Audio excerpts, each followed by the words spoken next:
still it sits, and with the industry legend that is Stuart Rance. Hello, Barclay. How are you?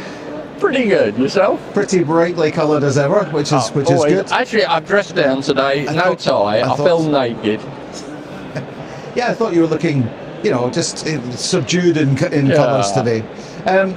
Great to talk to you, and great to just be able to talk to other people, of course, at the moment.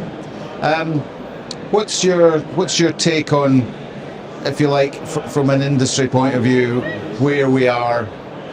Well, what are we not doing that we should be doing, and whether that's something that's new or something that we should have been doing for 30 years? What do you think we're not doing? It's more towards the latter. I've been surprised at the number of organisations I've been engaged with recently where they have exactly the same problems as I was engaging with in other similar organisations 15 and 20 years ago. I think there's this myth that everything's different, that it's all digital and automated and DevOps and new and shiny. And for very, very many organisations, the culture, the processes, our whole of IT service management hasn't moved. It's still where it was. And I find that quite surprising. People know where they should be and they don't seem to have a way of getting there. Is that have we failed? Have we? Yes, I think as an industry we have failed to help people. We made things too complicated. It's really, really difficult for people to know how to start to do the simple sort of changes they need to do to get rid of some of the bureaucracy, get rid of some of the over-engineered processes, and focus on value creation. Nobody has a magic wand, I suppose, but what practical things do you think would make more of a difference if we could see them happening? That would, because there is this challenge, I have the same one myself, of finding that things aren't embedded even in organisations where a few years ago they were working quite well, and then they kind of slipped back into torpor, or just new people come in and they don't know. How do we embed? I think somehow we need to get organisations to move away from a practice and process and metrics approach towards a principles and very high level objectives approach to what they're doing. It makes much more sense for a software developer and a service manager to sit down and talk about what's the level of risk, what's the level of benefit, shall we do this, than to spend a day filling in a form with 37 fields of information that the tools ought to have been able to provide but can't because they're a bit cranky, and that nobody's ever going to look at anyway. So for me, it's moving away from a process and practice approach towards a principle-based approach. Do you think then, because I know we've had conversations and around things like change management before, and gauge, and how that works with clients, using that as an example, what do you think we should, if you're saying that we made things too complicated, how would we simplify change management, for example? So one organisation I was working with just before the pandemic had a cumbersome bureaucratic change management process that they hated. So I sat down with the more senior service managers and the change manager. I said to them, why are we doing change management? What do you want to get out of it? And we distilled it down to about half a dozen principles. Maybe there were 8 of them, I can't remember. Back to what I said before, make it principle. So the principles were things like every change should be assessed by somebody who is competent to understand the business risk. Yeah. Every change should leave an audit trail showing that the assessments, it was things like that. But then what we did was we went to each development group and said, these are the principles, you can design your own process, we don't care, so long as it meets these principles. And one of them was every change will leave an audit trail that will keep our auditors happy. Yeah. So every team then went and designed their own, change models, we'd call it, if you were following an ITIL description. And they were all very different, but they all achieved the principles that were needed.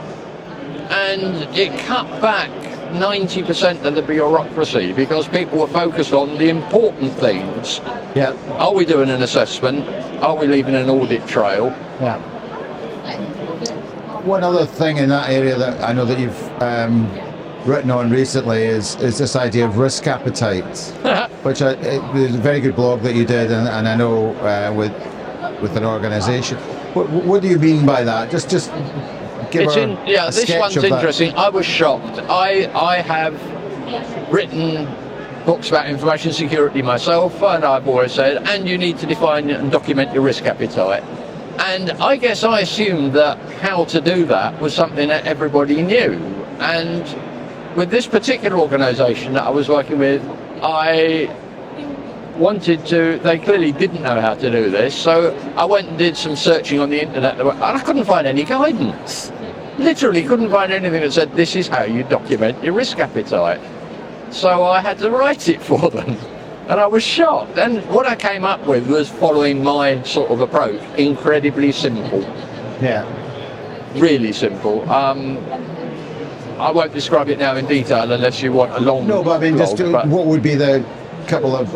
Okay, we defined 5 levels of risk appetite, ranging all the way from risk averse. We're running a nuclear power plant. We don't do anything unless we're absolutely sure it's risk free. Yeah.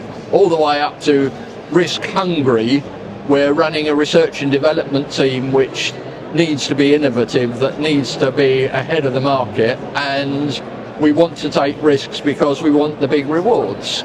And a few levels in between.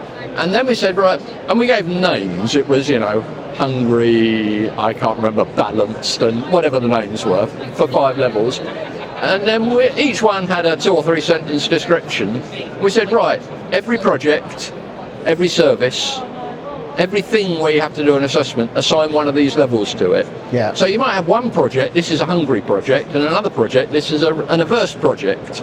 Now, when you're looking at decision making, governance has come in and said, this one's hungry, this one's averse, so that people can make the right decisions. It was that simple. It's really good. I mean, it's that whole thing of principles in context. Yes. And how you define context. Yeah. Which I think we've always, as you say, we've always talked about that, but I think the more we can bring it into relief, the better it is for organisations. And I mean, that just back to our first point about how we embed those things.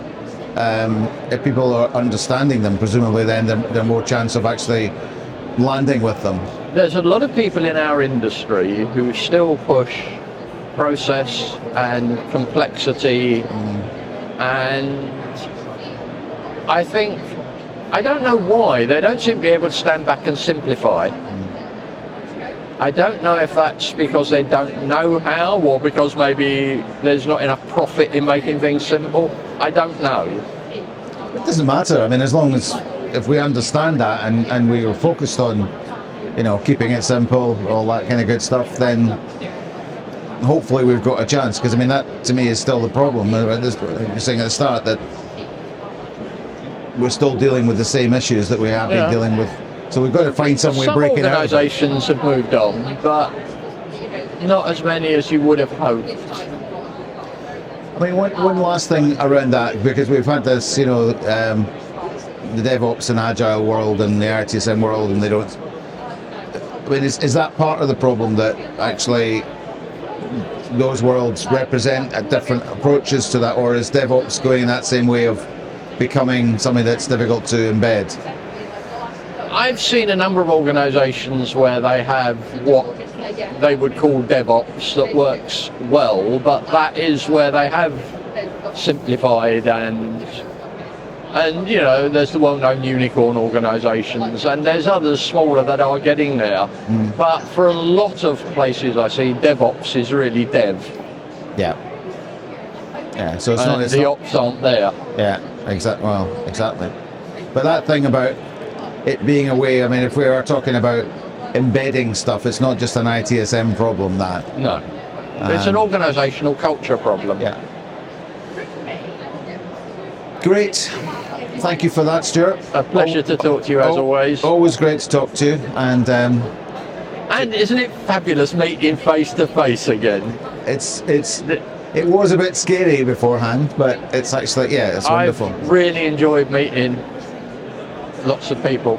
It's something that we just took for granted, but yeah, I hadn't realised. Thanks again. Thank you. Brilliant.